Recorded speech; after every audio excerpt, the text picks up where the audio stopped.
Buenos días, hermanos, hermanas. Espero que el Señor les sábado santo, un sábado para el silencio, un sábado para la reflexión.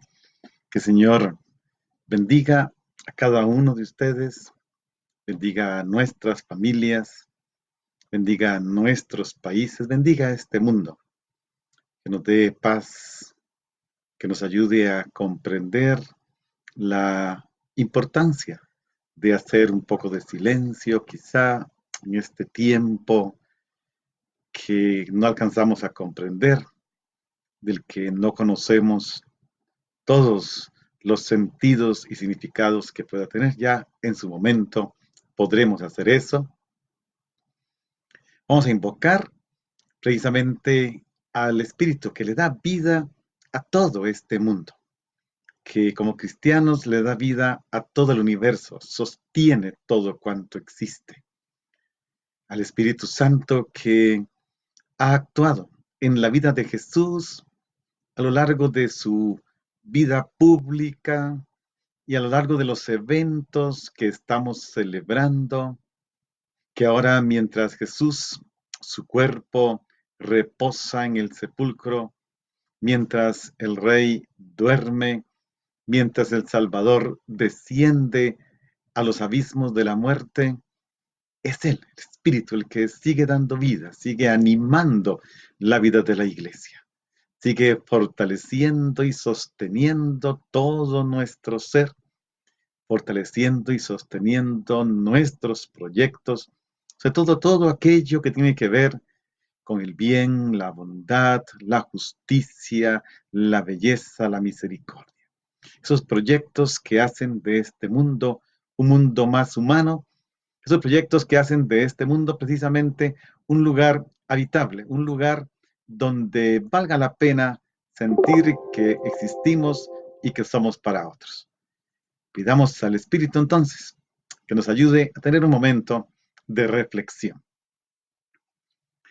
El sábado santo, eh, como tal, no tiene una lectura propia para el día. Las lecturas, la liturgia de la palabra para el público, para el sacramento o los sacramentos, porque es un día donde se celebran los sacramentos de iniciación, es para la tarde-noche. En la mañana no hay ningún texto bíblico. Nosotros, los sacerdotes, las religiosas, pero también es un libro para todos los fieles cristianos. Hay un libro que se llama, para quienes no lo conocen, La liturgia de las horas del pueblo. Y es del pueblo, es de todos, pero nos lo hemos apropiado de alguna manera los religiosos y los consagrados, obispos, sacerdotes, etcétera, aunque ya hay muchos laicos que lo oran. Esta liturgia sí tiene liturgia de la palabra, están todas las horas, y quisiera tomar de la liturgia de las horas propuesta para el sábado santo por la mañana un texto bíblico de lo que se llama el oficio de lectura. Que como les digo, hacemos los sacerdotes y muy probablemente una buena parte de la congregación religiosas femeninas y algunos laicos. Pero antes de que nos metamos allí, interioricemos un poco. El sábado santo tiene la dificultad de que no acontece nada. En principio, o sea, es difícil explicar el sentido del sábado santo. Pareciera que no acontece nada. Sin embargo, espiritualmente, teológicamente, está aconteciendo el misterio. El sábado santo no se puede separar del viernes y el domingo. Es una única unidad. Y allí acontece algo. Pero para poder descubrir el sentido misterioso, salvífico del sábado santo, es necesario el silencio. Ciertamente, la sociedad en la que vivimos, la cultura de la que formamos parte, no favorece este tiempo de silencio, no favorece el recogimiento. Ya que una buena parte de la sociedad mundial global ha tenido problemas en este mes, mes y medio, 2 meses, dependiendo del continente que llevamos en cuarentena. Algunos no han sabido qué hacer con el tiempo, no han sabido qué hacer con el silencio, no han sabido qué hacer con el recogimiento, la meditación, porque no se nos ha educado para eso. Y a veces da la impresión de que hay casi temor de alejarse de los instrumentos de la comunicación masiva, aunque sea por un momento. Si bien es cierto, lo que más nos ha permitido la comunicación en esta época de pandemia es precisamente la tecnología, básicamente la Internet. Pero hay una angustia grande saber que tengo que desconectarme una hora, que se me va la Internet una hora, como decimos. Por eso es necesario que aprendamos, que nos eduquemos en el valor del silencio. Si logramos esto, entonces redescubrimos el puesto central que tiene la palabra de Dios en la vida de la iglesia y a la vez significa redescubrir el sentido del recogimiento interior y por lo tanto del silencio interior. Los grandes misterios de Cristo están unidos al silencio y solo en él, en este silencio, la palabra encuentra una morada en nosotros, una habitación, un lugar para el huésped. Aquí el modelo que ponemos siempre en la iglesia es a María, mujer de la palabra, mujer del silencio. Entonces vamos a tratar de hacer eso. Les invito a que busquen en sus Biblias. El texto de hoy no está en ninguno de los libros de la misa de cada día que existan en sus diferentes nombres y presentaciones. Les dije, lo estoy tomando del oficio de lectura de la liturgia de las horas del pueblo. Entonces, los que tienen la posibilidad de buscar en este momento en la Biblia el texto del profeta Jeremías, capítulo 20, versículos 7 al 18. Repito, profeta Jeremías, capítulo 20, versículo del 7 al 18. Es un texto maravilloso, un texto vocacional, pero también un texto que revela lo que puede pasar en el interior del ser humano cuando entra el sinsentido. Y de eso vamos a hablar dentro de un rato. Jeremías 20, 7 al 18.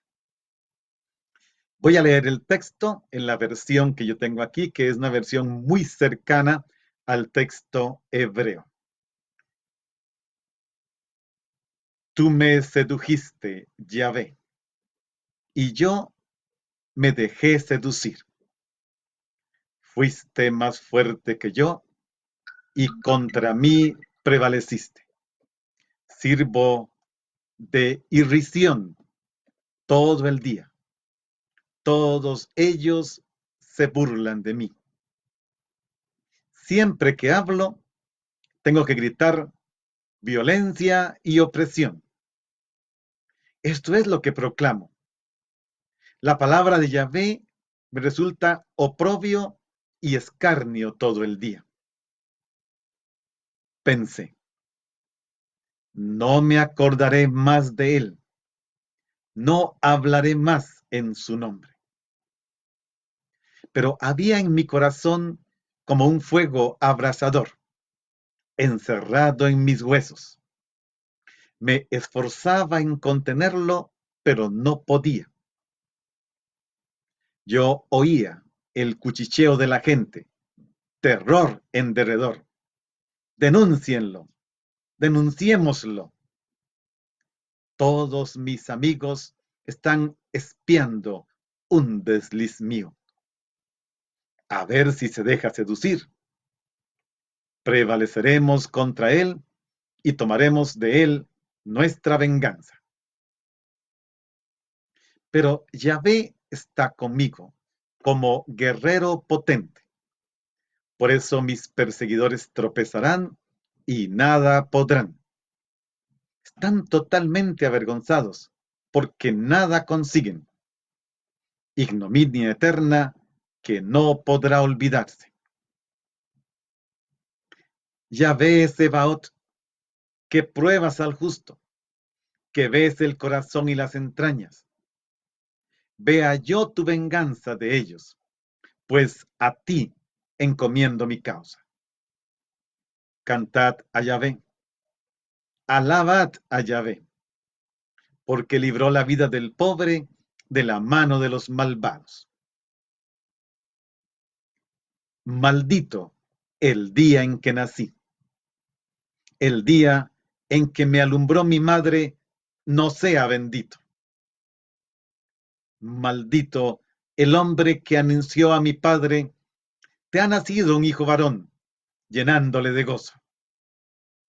Sea ese hombre como las ciudades que subvirtió Yahvé, sin compasión. Oiga un grito por la mañana, un alarido al mediodía, porque no me hizo morir en el seno, y mi madre hubiera sido mi refugio, mi sepulcro, y yo en su seno su eterna preñez. ¿Por qué salí del seno? Para ver dolor y pena, y para que mis días se vayan consumiendo en la vergüenza.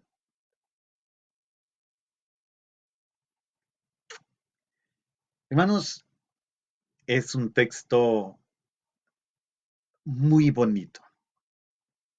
Vamos a, antes de mirar el texto, a fijarnos en algunos detalles que nos pueden hacer reflexionar este sábado santo.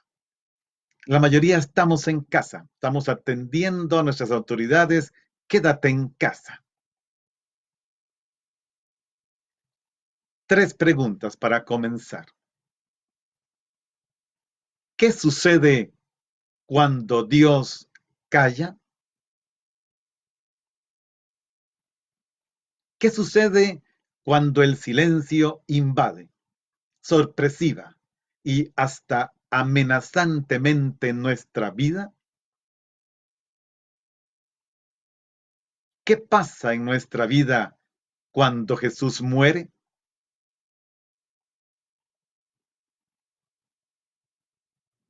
Esas 3 preguntas pueden iluminar una primera parte de esta reflexión. ¿Qué sucede cuando Dios calla? El sábado santo es un día de silencio y reflexión en el que los cristianos conmemoramos a Jesús de Nazaret en el sepulcro y su descenso al abismo, al lugar de los muertos. Eso sí, no es un día vacío en el que no pasa nada. Tampoco el sábado santo es un duplicado del viernes santo. La gran lección es: Cristo está en el sepulcro. Ha bajado al lugar de los muertos. Ha bajado a lo más profundo a donde puede bajar una persona. Miremoslo primero desde Cristo. ¿Qué pasa en nuestra vida cuando Jesús muere? Los últimos días nos hemos concentrado en el Evangelio de Juan. Juan nos presenta desde el inicio de su Evangelio, Juan 1:14, que la palabra eterna de Dios, el verbo eterno de Dios, se hizo carne, se encarnó, habitó en nuestra tierra, puso su tienda, su morada en medio de nosotros. Pero esta palabra encarnada se hace silencio mortal, porque se ha dicho hasta quedar sin palabras, al haber hablado todo lo que tenía que comunicar, sin guardarse nada para sí. La palabra del Padre, que ha creado todas las criaturas que hablan, se ha quedado sin palabras. Están sin vida los ojos apagados de aquel con su palabra y con un solo gesto suyo mueve todo lo que tiene vida. El estado de Cristo muerto es el misterio del sepulcro y del descenso a los infiernos. Es el misterio del sábado santo en el que Cristo, depositado en la tumba, manifiesta el gran episodio sabático de Dios, su reposo, después de realizar la salvación de los seres humanos que establece la paz en el universo entero. Sí, es el reposo sabático de Dios. Dios reposa. Sin embargo, paradójicamente, no reposa. Está terminando su misión, descendiendo al lugar de los muertos. Un gran silencio reina hoy en la tierra. Un gran silencio y una gran soledad que no cabe duda. Es la primera vez, quizás en los últimos 500 años o más, que no había tanto silencio en la tierra. Silencio de la muerte de Cristo se une al silencio que invade la vida de los seres humanos ante el misterio de la pandemia del coronavirus. Un gran silencio porque el Señor descansa, el Rey duerme. La tierra ha temblado y se ha calmado, porque Dios se ha dormido en la carne y ha ido a despertar a los que dormían desde hace siglos. Va a buscar a Adán, va a buscar a todos los que se encuentran en las tinieblas y a la sombra de la muerte. Va para liberar de sus dolores a Adán y a Eva. Va y les dice, levántate tú que dormías, porque no te he creado para que permanezcas aquí encadenado en el infierno. Levántate de entre los muertos. Yo soy la vida de los muertos. Entonces, el sábado santo es un día de meditación y silencio. Algo parecido a la escena que nos describe el libro de Job, capítulo 2, versículo 13, cuando sus amigos fueron a visitarlo y al ver su estado se quedaron mudos, atónitos ante el inmenso dolor de Job. Y dice el texto, se sentaron sus amigos en el suelo junto a él durante 7 días y 7 noches, y ninguno le dijo una palabra, porque veían que el dolor era muy grande. Job 2, capítulo 2, versículo 13. Qué escena tan impresionante. 7 días, 7 noches, junto al que padece un dolor inmenso sin decir ni una palabra. Porque ante el dolor inmenso las palabras sobran. Y dice más, mucho más, infinitamente más, la presencia, silenciosa, pero que acompaña. Por otro lado, el sábado santo es experiencia del vacío. La casa está vacía. El sábado santo es el contacto con el vacío. Y el vacío puede ser inmensamente grande.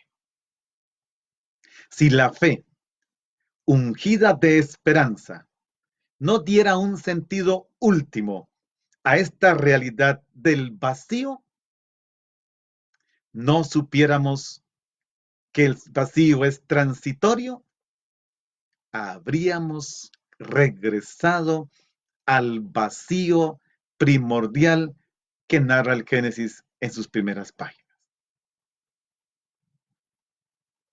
Pero el vacío es recogimiento, silencio, ayuno, es misterio, es vivencia, es una celebración cultural en lo más hondo.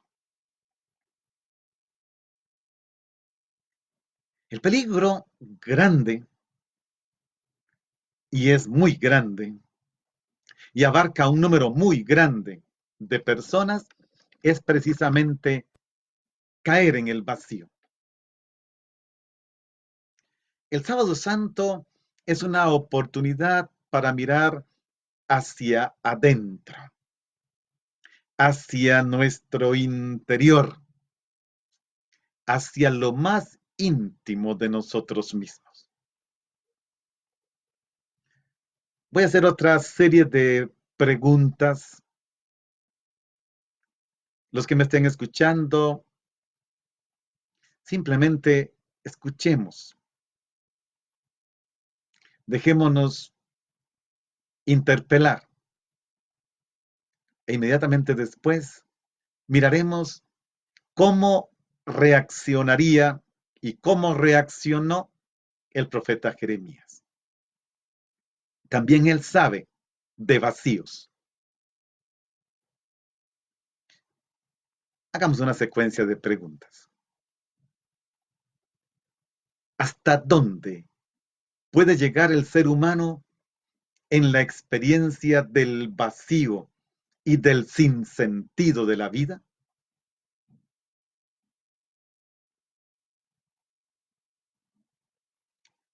¿Cuánta desesperación se puede soportar?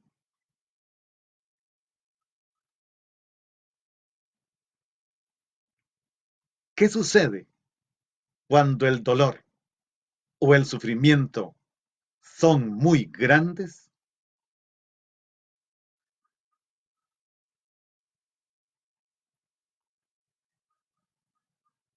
¿Hasta dónde se puede soportar el silencio, callar, no decir ninguna palabra?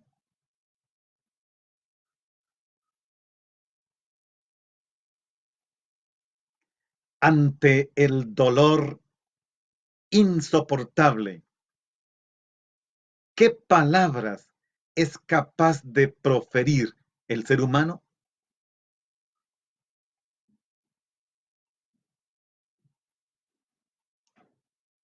Más personalizado todavía.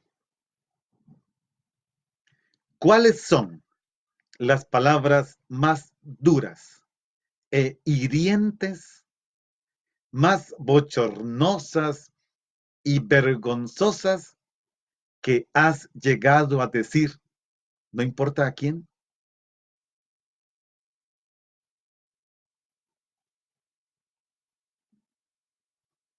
¿Cuál es la palabra más hiriente que has dicho a Dios, sin importar en qué circunstancias?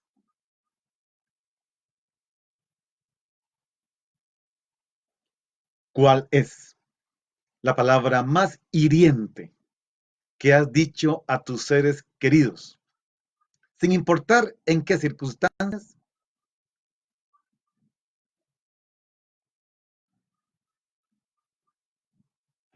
¿Cuál es la palabra más hiriente que has dicho contra ti mismo, sin importar en qué circunstancias?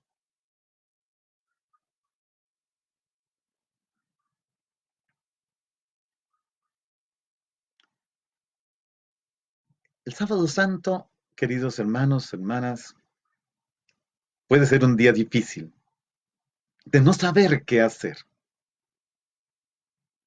Y para muchos este sábado santo ya tiene un mes o tiene más.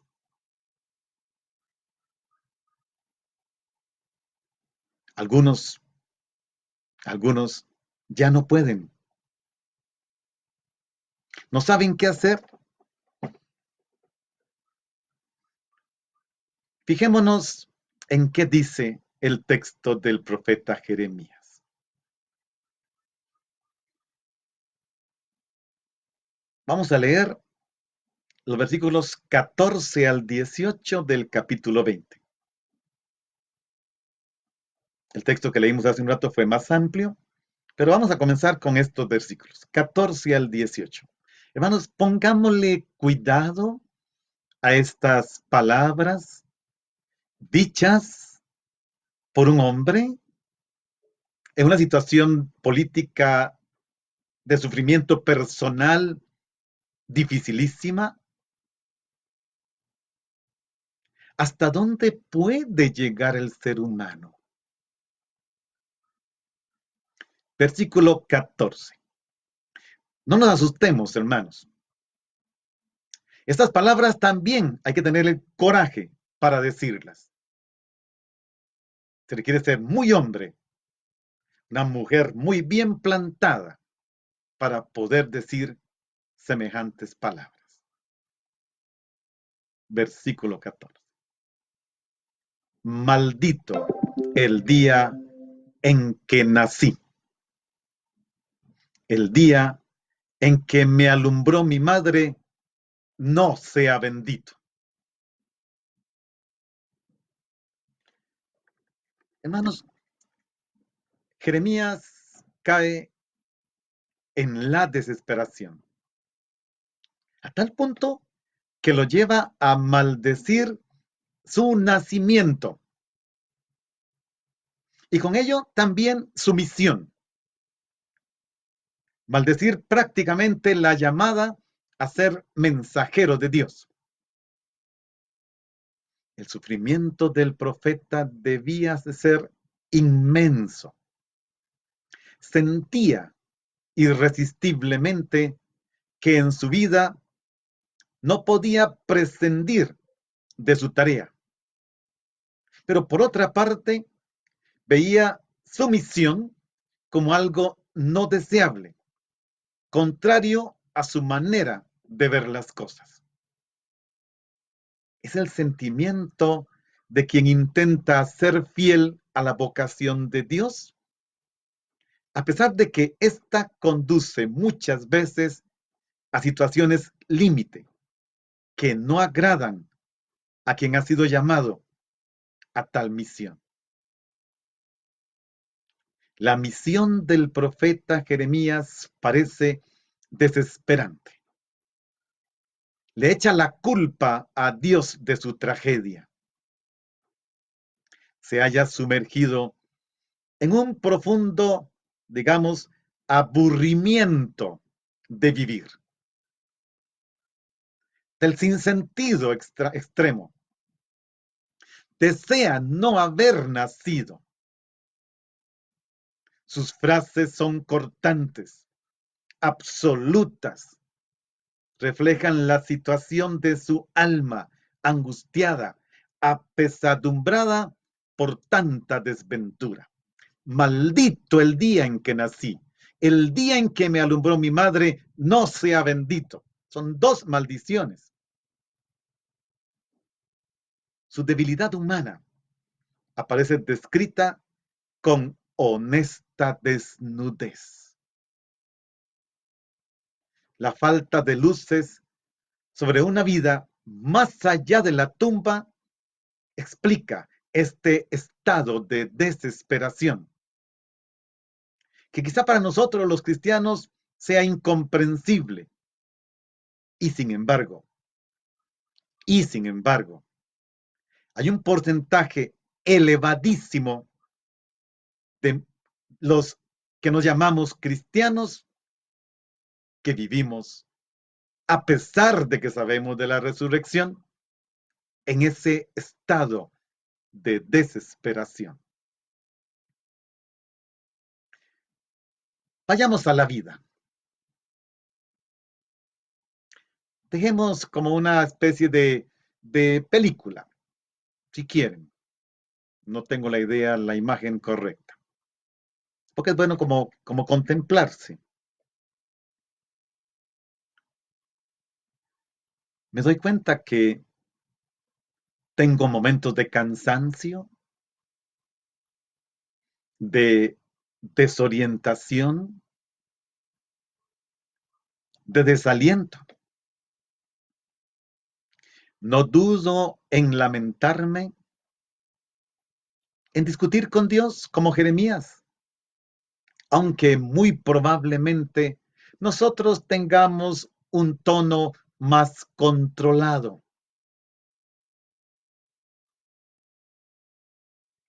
A veces me entran ganas de colgarlo todo, tirarlo todo, porque tengo la impresión de que nada vale la pena, de que el precio a pagar es demasiado elevado y poco convincente,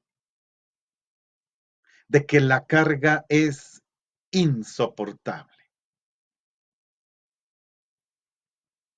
El fracaso para encontrar un significado en la vida. El duro sentimiento de que uno no tiene ninguna razón para vivir, para luchar, para esperar, de que uno es incapaz para encontrar una meta o una directriz en la vida. El sentimiento de que, aunque los individuos se esfuercen mucho en su trabajo, en realidad no tienen ninguna aspiración. No saben ni para qué trabajan, ni por qué trabajan. Simplemente trabajan. Y esto puede producir fastidio. Por otro lado, me doy cuenta que hago propósitos, pero estos propósitos sinceramente son dimisionarios. Elaboro planes para echar a rodar todo, pero sin ganas de vivir, sin deseos de superación, tan solo para pasar la vida, muchas veces siendo tan solo un simple espectador. ¿Cuántos de nuestros adolescentes, cuántos de nuestros jóvenes, cuántos de nuestros adultos y cuántos de nuestros adultos mayores simplemente pasan la vida? O como decimos, se esfuerzan en matar el tiempo. Y entonces, en esa situación, se llega a la conclusión, más vale resignarse. ¿Para qué complicarse la vida? Vivamos en paz. Dejar tranquilos a los demás. De por sí, eso es lo que quieren. Después de todo, también yo tengo derecho a una vida serena.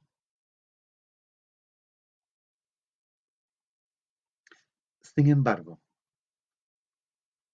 enumerar en presencia de Dios las esperanzas fallidas, el dolor sin consuelo, los deseos y pensamientos que atraviesan el corazón incluyendo, eso sí, también las maldiciones, puede ir disolviendo lentamente las falsas imágenes de Dios y de los ídolos que nos hemos construido.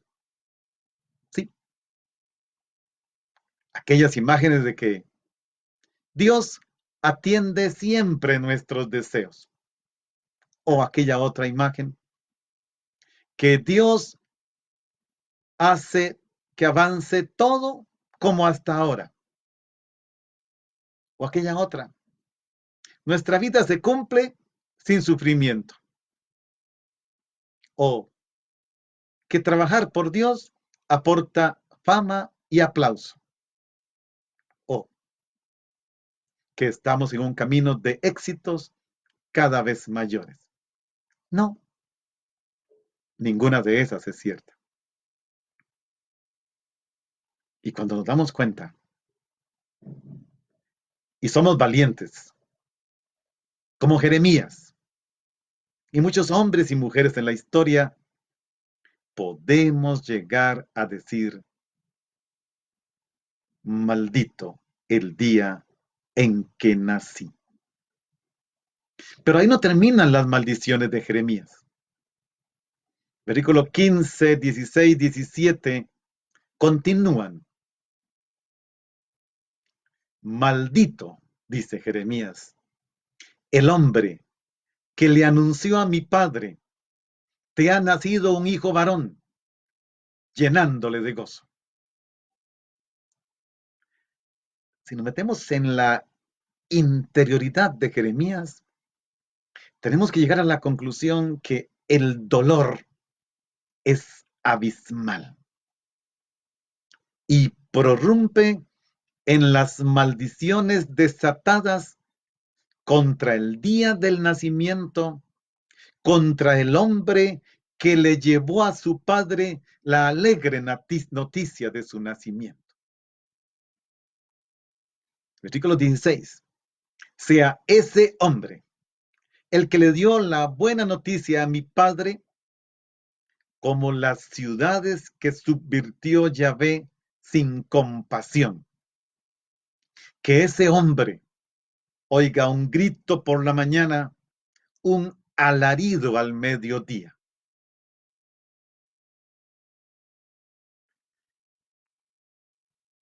Aquí, si nos damos cuenta,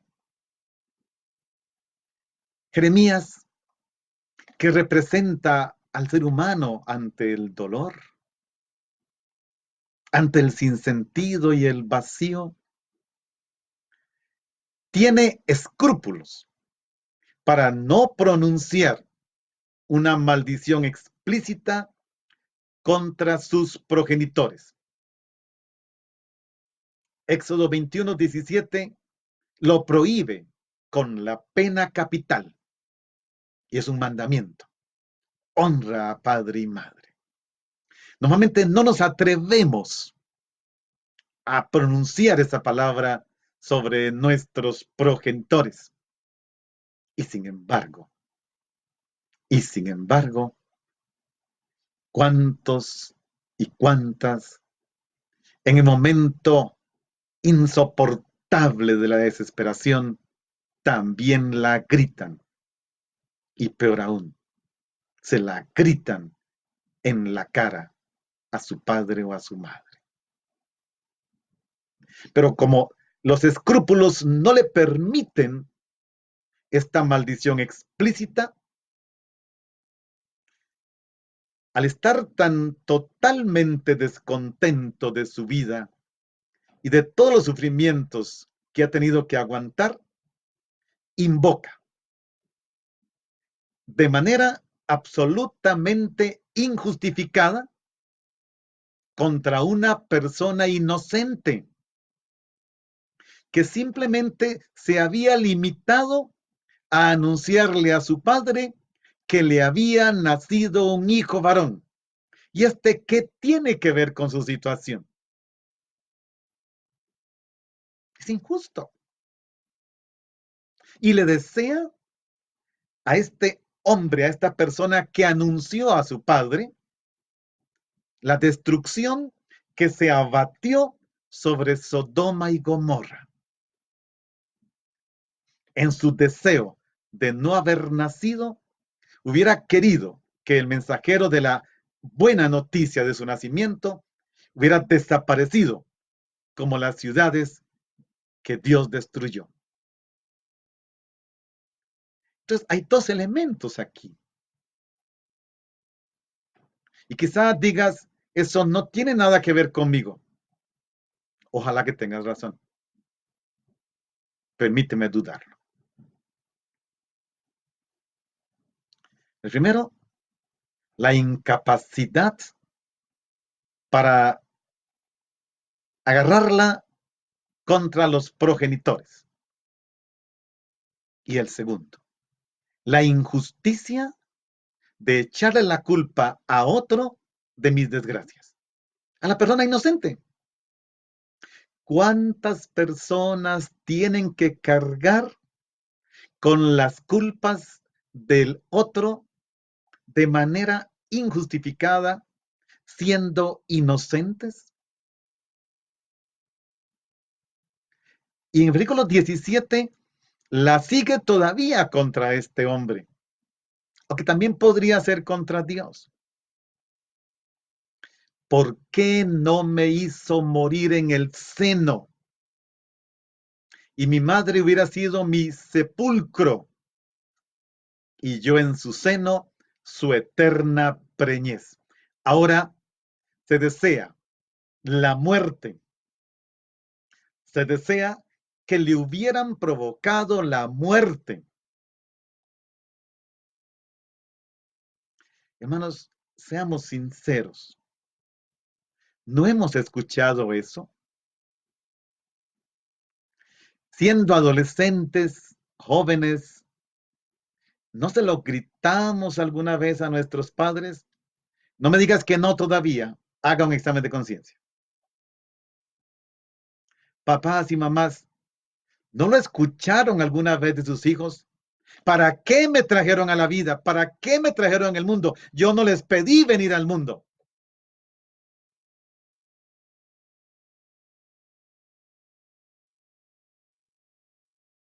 El gran riesgo. Vamos a la vida. El gran riesgo es considerar el caso de Jeremías como un caso único, como un caso límite. Creer que su experiencia es irrepetible. Por eso, ante la dolorosa lamentación del profeta, nos sentimos en la obligación de conmovernos por el drama que subyace, o bien escandalizarnos por la dureza del lenguaje que emplea. Y nada más. Dos opciones. Por un lado, nos conmueve sus palabras, o por otro, me escandalizan.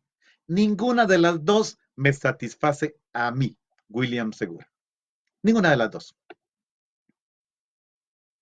Yo propondría otra mejor.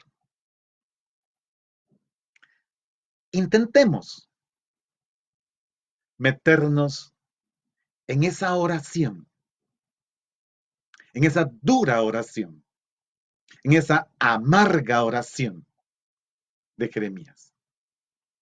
La oración de muchas personas, más de las que nos podemos imaginar. Y ver un poco lo incómodo que se está dentro de esa situación. Cuando, por ejemplo, solo por ejemplo, no se ven perspectivas de futuro. Cuando no se le encuentra sentido a la vida. Cuando se es el hijo o la hija que en casa todos rechazan, humillan, juzgan, condenan, desean lejos. cuando se ha pensado seriamente en quitarse la vida.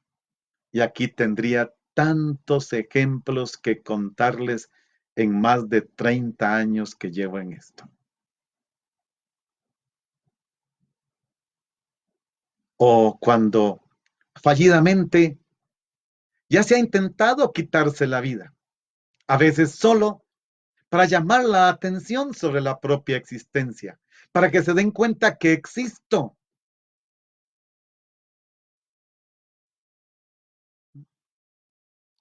Cuando no se es aceptado por la identidad de género. Este es un nuevo dolor, un duro dolor. Y aquí tengo tantos ejemplos. El dolor de la madre, el dolor del padre, al darse cuenta de lo que su hijo o hija le dicen que no coincide con sus perspectivas ni su fe. Pero no es solamente ese dolor, es también el dolor de la persona que tiene que decir, me siento así. Podrías darme una mano, podrías entenderme, podrías orientarme, podrías sacarme y sostenerme. ¿Y cuántas veces solo se le tira, se le descarta como hijo o hija, se le echa de la casa?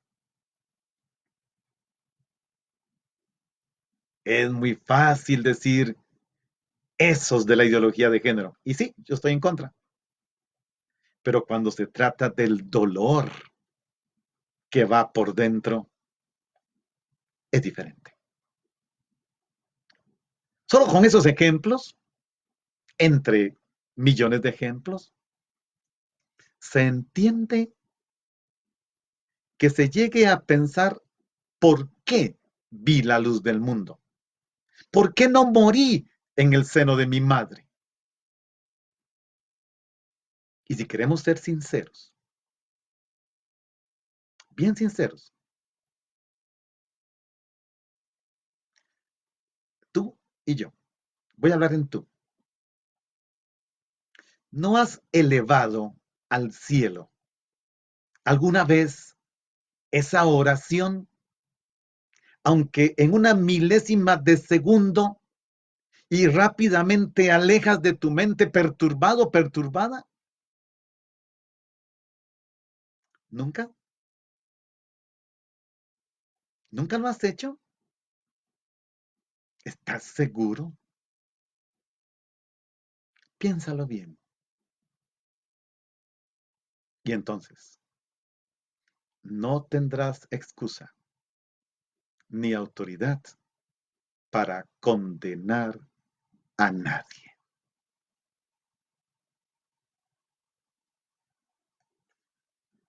Sí, son muchos, demasiados, los que hacen esa extraña oración al Dios vivo, aunque no lo sepan, aunque no lo quieran, aunque no lo entiendan. Pero ¿cuántas veces nos pasa esa idea por la mente, la voluntad y el corazón?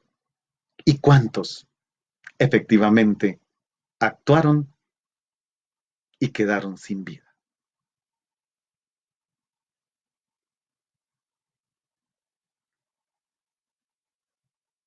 En el versículo 18 sigue reclamando el profeta Jeremías. ¿Por qué salí del seno? Para ver dolor y pena, y para que mis días se vayan consumiendo en la vergüenza. ¿Por qué? Si hemos entendido los versículos anteriores, entendemos que sea justa y lógica la pregunta que se plantea el profeta sobre el sentido de una vida que acaba en la pena y el dolor, la aflicción y la ignominia, como acontece a menudo en la vida. Tampoco aquí hay respuesta inmediata para esta desesperación.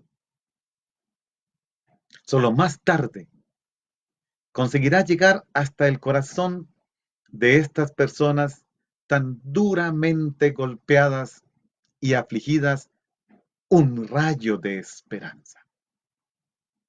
Y ese rayo es Cristo resucitado.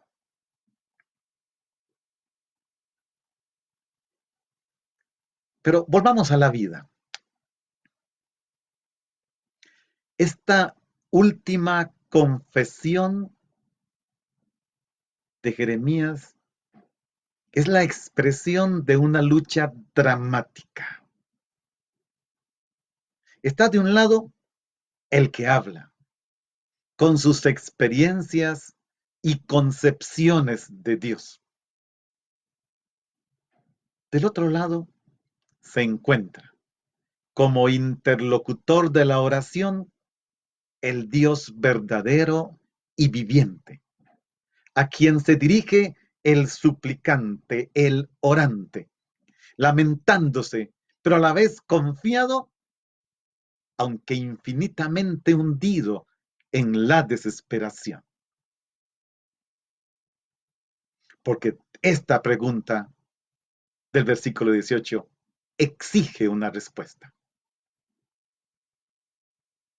Esta última confesión presenta a una persona inmersa en un mar de dolor. Un dolor que lo inunda todo. Su relación con Dios, versículo 7. Su relación con la palabra, versículo 8. Su relación con otras personas, versículo 10. Su relación consigo mismo, versículo 9. Todo está englobado. Es imposible escapar al sufrimiento.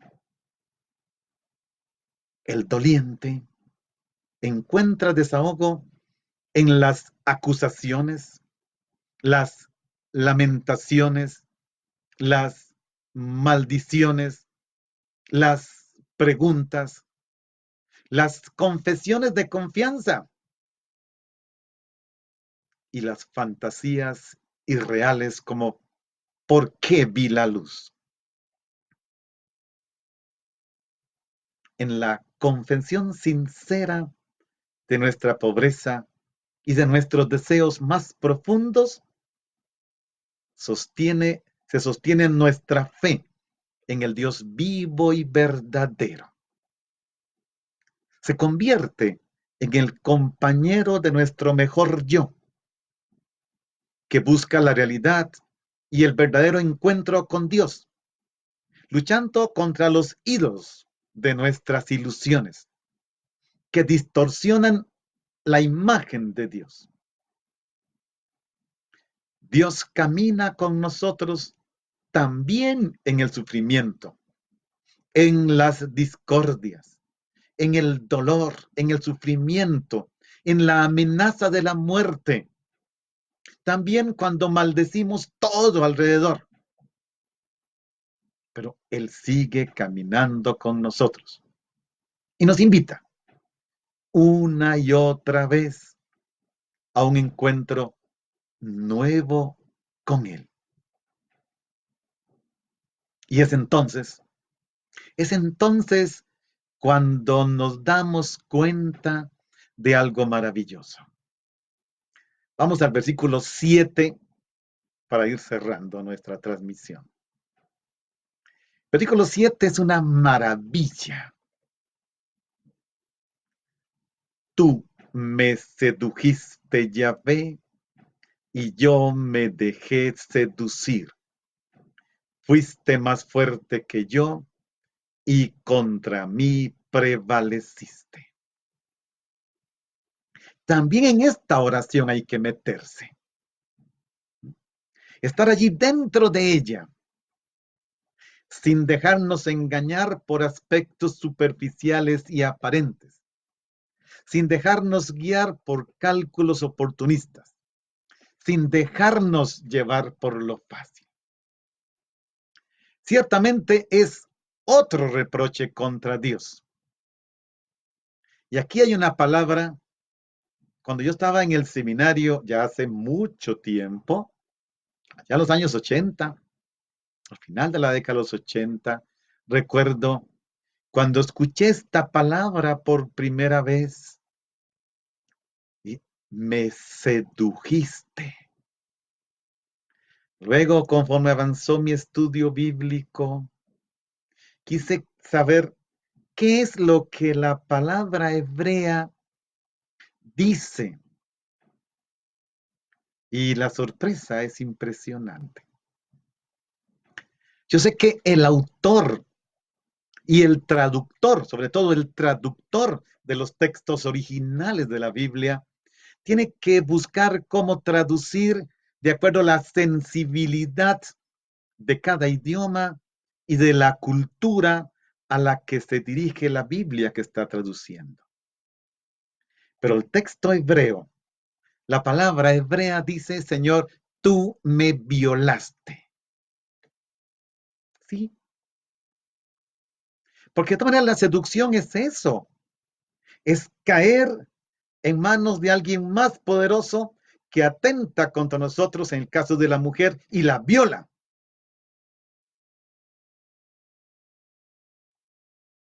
Eso hace Dios. El hombre que aquí habla se siente de alguna forma engañado por Dios, reducido a una situación que no hace sino procurarle continuamente toda la irrupción. Entonces uno podría preguntarse, ¿es Dios un seductor de personas? Para contestar la pregunta, recordemos que la seducción siempre tiene que ver con enamorados, apasionados, fascinados, pero también desquiciados. Y todo esto sucede, acontece en la mente del profeta. Siente así a Dios, no puede resistirse. Y entonces el profeta confiesa que se dejó seducir, se dejó violentar, no pudo hacer nada. Dios es más poderoso.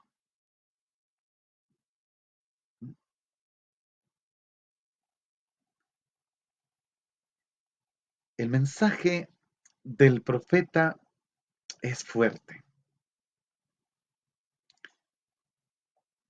Dios aparentemente calla, pero dentro de su corazón, en su vida personal, es como un fuego devorador que inunda todo el ser del profeta. Una experiencia psicológica, pero profundamente espiritual. Y aquí se va fraguando, porque Dios es más poderoso que él, la pasión del profeta. El profeta confiesa estar misteriosamente herido de amor, seducido, y que todos quiere que todos sientan lo que él siente. Pero es imposible, también porque los otros no quieren. Los otros no se dejan vencer por el amor de Dios. Quieren otras cosas, otros dioses. Quieren cosas inmediatas. Prefieren matar a los profetas que son enviados. Pero ahí está, Dios interviene. Podemos contemplar, hermanos, tú y yo. Espero que hayamos hecho esta experiencia ya. Contemplemos entonces cómo, después de aquel encuentro, de aquel momento que tú conoces, en el que Dios irrumpió en tu vida para sacarte del vacío, del sinsentido, de las cadenas de la muerte, ya no eres tú mismo. Ya no soy yo. Todo ha cambiado en mi vida. Las cosas que tanto me apasionaban antes se han evaporado, se volvieron insípidas, incoloras, perdieron todo su atractivo. Aparecen ahora como algo inconsistente, engañoso, no dignas de mi apoyo, de mi apego. Tengo una extraña sensación, ya no me pertenezco. Ahora le pertenezco solo a Él, precisamente a ese que hoy por la noche celebraremos como el que retorna de la muerte, retorna del abismo para darnos sentido a toda nuestra existencia. Quiero compartirles, hermanos, y con eso termino, el texto de la liturgia de las horas de hoy, precisamente sobre una homilía acerca del Sábado Santo. Es un texto muy lindo, normalmente no hago esto, pero quiero hacerlo hoy. Es anónima, dice así: ¿qué es lo que hoy sucede? Un gran silencio envuelve la tierra, un gran silencio porque el rey duerme. La tierra temió sobrecogida porque Dios se durmió en la carne y ha despertado a los que dormían desde antiguo. Dios ha muerto en la carne y ha puesto en conmoción el abismo. Va a buscar a nuestro primer padre como si fuera la oveja perdida. Quiere absolutamente visitar a los que viven en tinieblas y en sombra de muerte. Él, que es al mismo tiempo Dios e Hijo de Dios, va a librar de su prisión y de sus dolores a Adán y a Eva. El Señor, teniendo en sus manos las armas vencedoras de la cruz, se acerca a ellos. Al verlo nuestro primer padre Adán, asombrado por tan gran acontecimiento, exclama y dice a todos: mi Señor esté con todos. Y Cristo respondiendo dice a Adán: y con tu espíritu. Y tomándolo por la mano le añade: despierta tú que duermes, levántate de entre los muertos y Cristo será tu luz. Yo soy tu Dios, que por ti y por todos los que han de nacer de ti me he hecho tu hijo.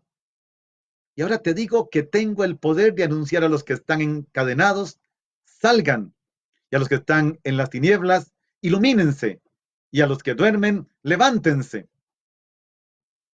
A ti te mando: despierta tú que duermes, pues no te creé para que permanezcas cautivo en el abismo. Levántate de entre los muertos, pues yo soy la vida de los muertos. Levántate, obra de mis manos. Levántate, imagen mía, creado a mi semejanza.